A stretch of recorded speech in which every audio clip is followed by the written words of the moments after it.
आश्रम के सभी बच्चे जब दूसरे कामों में लगे होते थे, तो एक बच्चा एक कोने में बैठा चुपचाप अपने आप में खोया रहता था। वह अक्सर किसी से ज्यादा बात नहीं करता था।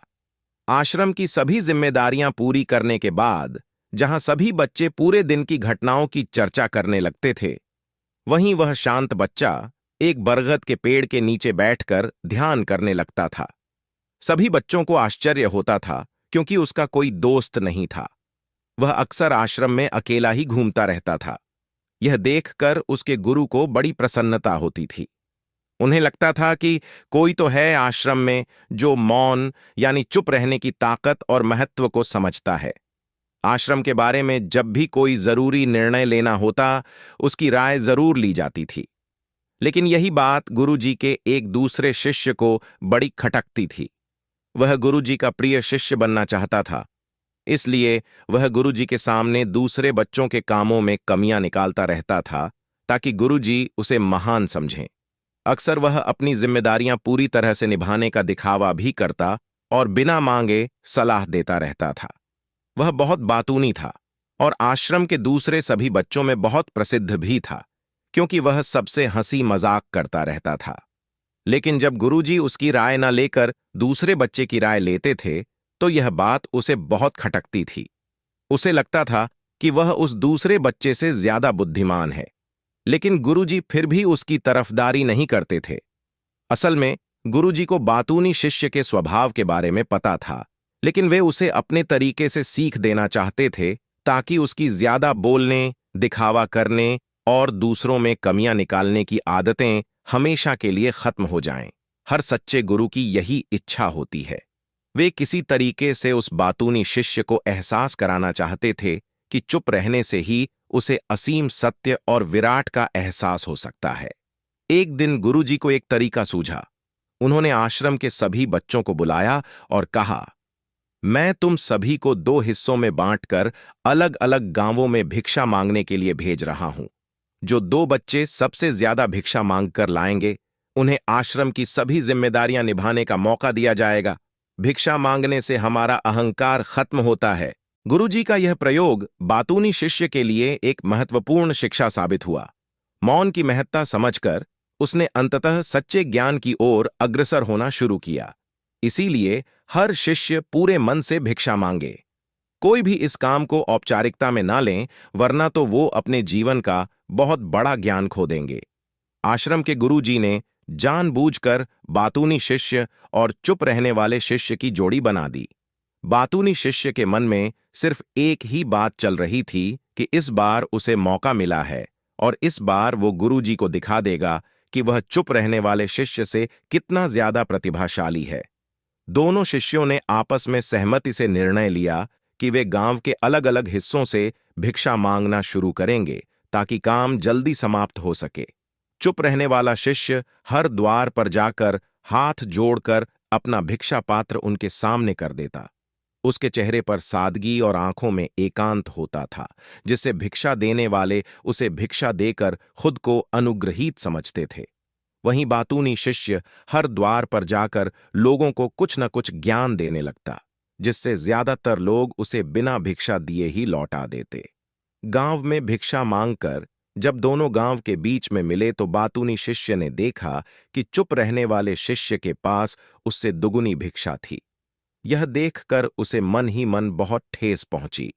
लेकिन जब वे भिक्षा का सामान लेकर आश्रम की तरफ जा रहे थे, तब बातूनी शिष्य को एक चालाकी सूझी। उसने चुप रहने वाले शिष्य से कहा कि हमें अपनी भिक्षा एक ही थैले में डाल लेनी चाहिए, क्योंकि गुरुजी ने हम दोनों को साथ में भिक्षा लाने के लिए कहा था। चुप रहने वाले शिष्य ने बिना कुछ बोले अपनी सारी भिक्षा उसके थैले में डाल दी। बातूनी शिष्य मन ही मन बहुत खुश हो रहा था कि अब गुरुजी को यह पता नहीं चलेगा कि ज्यादा भिक्षा किसने मांगी। उसे लग रहा था कि गुरुजी उसे कम प्रतिभावान समझेंगे, इसलिए उसने यह तरकीब लगाई। सभी शिष्यों के आने के बाद संध्या के समय जब भिक्षा का मूल्यांकन हुआ, तो इन दोनों की भिक्षा सबसे ज्यादा निकली। गुरुजी ने इन दोनों का अभिवादन करते हुए आश्रम के सभी बच्चों के सामने उनकी पीठ थपथपाते हुए उन्हें मुबारकबाद दी और कहा कि मैं आश्रम का कार्यभार तुम दोनों को नहीं सौंप सकता। इससे आपसी मतभेद होने का खतरा रहता है। गुरुजी ने कहा, जो भी ज्यादा भिक्षा लेकर आएगा, आश्रम की जिम्मेदारी उसी को सौंपी जाएगी। जब उन्होंने पूछा कि ज्यादा भिक्षा कौन लाया, तो बातूनी शिष्य ने कहा, गुरुजी, मैं दुगनी भिक्षा लाया था, लेकिन गलती से दोनों भिक्षाएं एक ही थैले में डाल लीं। मुझे नहीं पता था कि आप ऐसा निर्णय लेने वाले हैं, वरना मैं अपनी भिक्षा अलग रखता। गुरुजी ने चुप रहने वाले शिष्य से पूछा, क्या तुम इससे सहमत हो? क्या तुम कम भिक्षा लाए थे? चुप रहने वाले शिष्य ने कहा, गुरुजी, मेरे पास कोई साधन नहीं है जिससे मैं साबित कर सकूं कि मैं ज्यादा भिक्षा लाया था। असल में यह उल्टा बोल रहा है। दुगनी भिक्षा मैं लाया था, यह मुझसे कम लाया था और इसी ने भिक्षा एक थैले में डालने को कहा था। आश्रम से कुछ दूरी पर एक पहाड़ी थी जिसके पीछे सूरज ढल रहा था। गुरुजी को पता था कि सच कौन बोल रहा है, लेकिन बाकी बच्चों के सामने सच साबित करने के लिए उन्होंने उन दोनों से पूछा, पीछे पहाड़ी पर तुम्हें क्या दिखाई दे रहा है? बातूनी शिष्य ने झट से कहा, गुरुजी, पहाड़ी के पीछे सूरज अपना रंग बिखेर रहा है। आसमान में लालिमा छाई हुई है, बहुत सुंदर दृश्य है।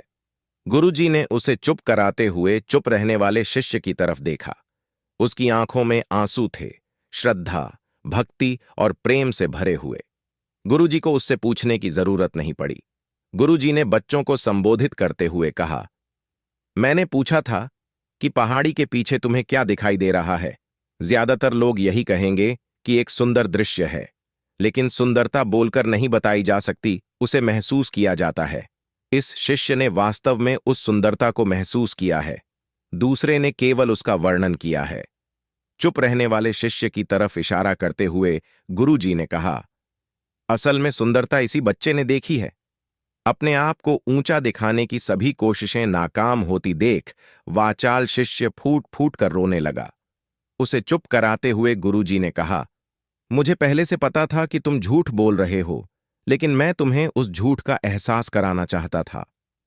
सभी बच्चों को संबोधित करते हुए गुरुजी ने बताया, शब्द जाल की तरह होते हैं। हमारे ज्यादा बोलने से कई समस्याएं पैदा होती हैं। जब कोई व्यक्ति एक बात को बढ़ा चढ़ाकर बोलता है, तो वह सिद्ध करने के लिए शब्दों के जाल में फंसता जाता है।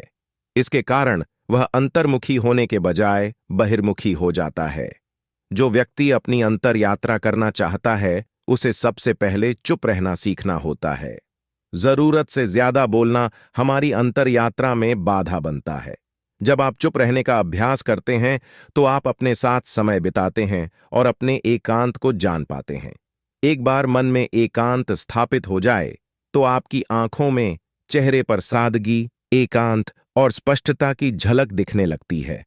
कुछ साबित करने या बताने की जरूरत नहीं रहती, सब कुछ आंखों में देखा जा सकता है। चुप रहने वाले शिष्य की तरफ इशारा करते हुए गुरुजी ने कहा, इस बच्चे ने जो दृश्य देखा, वह ज्यादा बोलने वाला व्यक्ति कभी नहीं देख पाएगा। वह अपनी बुद्धि से तर्क वितर्क करता रहेगा कि उसे क्या दिख रहा है, लेकिन महसूस कुछ नहीं कर पाएगा। उसे पहाड़, सूरज या उसकी लालिमा दिखाई देगी, लेकिन उस सुंदरता, विराट और अद्वैत को वह नहीं देख पाएगा। अगर चुप रहने की कला सीखनी है, तो तुम्हें सबसे पहले यह ध्यान रखना होगा कि किसी को प्रभावित करने की कोशिश नहीं करनी है।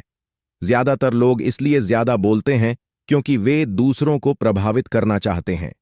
अपने आप को साबित करने के चक्कर में लोग शब्दों के जाल में फंसते चले जाते हैं और धीरे धीरे यह उनकी आदत बन जाती है। यदि कोई व्यक्ति दूसरों को प्रभावित करना चाहता है, तो वह कितने लोगों को प्रभावित कर पाएगा? उसकी यह भूख बढ़ती जाएगी और वह संसार में सभी को कभी भी प्रभावित नहीं कर पाएगा। इसलिए यह समझने की बात है कि बहिर्मुखी होने के बजाय हमें अंतर्मुखी होकर अपने आप को समझना चाहिए। अपनी बातों को समाप्त करते हुए गुरुजी ने आखिरी संदेश दिया। उन्होंने कहा कि अगर कोई व्यक्ति ज्यादा समय तक चुप नहीं रह सकता, तो उसे थोड़ा समय चुप रहने का अभ्यास करना चाहिए। एक निश्चित संकल्प लेकर किसी व्रत की भांति दिन में कुछ समय, हफ्ते में कुछ समय या फिर एक दिन चुप रहने का अभ्यास करना चाहिए। इससे चुप रहने की आदत धीरे धीरे खुद ब खुद पनपने लगती है। एक बार जब हम चुप रहने लगते हैं, तो हमें चुप रहने का आनंद पता चल जाता है। इसके बाद प्रयास करने की आवश्यकता नहीं रहती, बल्कि मन अपने आप आनंद की ओर बढ़ता चला जाता है। चुप रहने की कला सीखने के बाद हमारी बुद्धिमानी और स्पष्टता में बहुत फायदा होता है। वास्तविकता में जिसे दर्शन कहते हैं, वह मौन रहकर ही किया जा सकता है। इसके बाद गुरुजी ने सभी बच्चों से कुछ समय चुप रहने का संकल्प लिया और अपनी बात खत्म की। सभी बच्चे रात्रि भोजन के लिए भोजन कक्ष में पहुंच गए। प्रिय दर्शकों, अगर आपको हमारी वीडियो पसंद आई हो, तो कृपया वीडियो को लाइक करें और हमारे चैनल माइंड मार्वल्स को सब्सक्राइब करें। आपके समर्थन से हमें और बेहतर कंटेंट बनाने की प्रेरणा मिलती है। धन्यवाद।